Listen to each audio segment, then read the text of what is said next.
I'm a lazy piece of I'm one of the hardest working people that ever stepped foot on this planet Earth. Be it done. Everything I've ever done in my life, I didn't want to do. Everything, every day.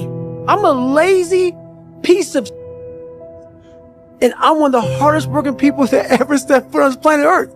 And I'm saying that very proudly because I know what I do. It's not cocky. I'll tell you I'm stupid. And I'll also tell you the exact opposite of what I've done. It's the truth. It is the truth. So imagine how much I've developed in that time frame. But it's the scary thing. Why most people don't want to do that, build that willpower, is because it is scary. It unlocks a whole bunch of things about who you are and who you're not. And a lot of people don't want to go down that journey to discover who they are and who they're not. Because it's not a pretty journey. What he's really describing here is the concept of self-awareness through resistance. When he says he's naturally lazy, that's important because it reframes discipline.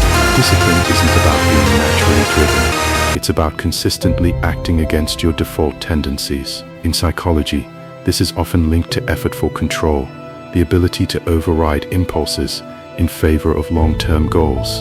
The reason most people avoid building that level of willpower isn't just because it's hard physically, it's because it's revealing. When you push yourself into uncomfortable situations, you remove distractions and excuses. What's left is a clear view of your current limits, your habits, your mindset, your level of commitment. That's where discomfort becomes psychological. This connects to something called identity exposure. When you challenge yourself deeply, you start to see the gap between who you are and who you think you are. And for many people, that gap is uncomfortable enough to avoid entirely. So instead of confronting it, they stay in environments where they never have to test themselves. But what Goggins is pointing to is that willpower is built through intentional friction.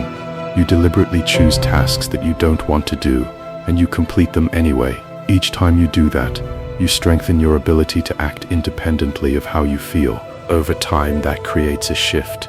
You stop identifying as someone who avoids discomfort and start identifying as someone who confronts it. And that's the real transformation. It's not just about working harder, it's about becoming someone who is no longer controlled by their own avoidance.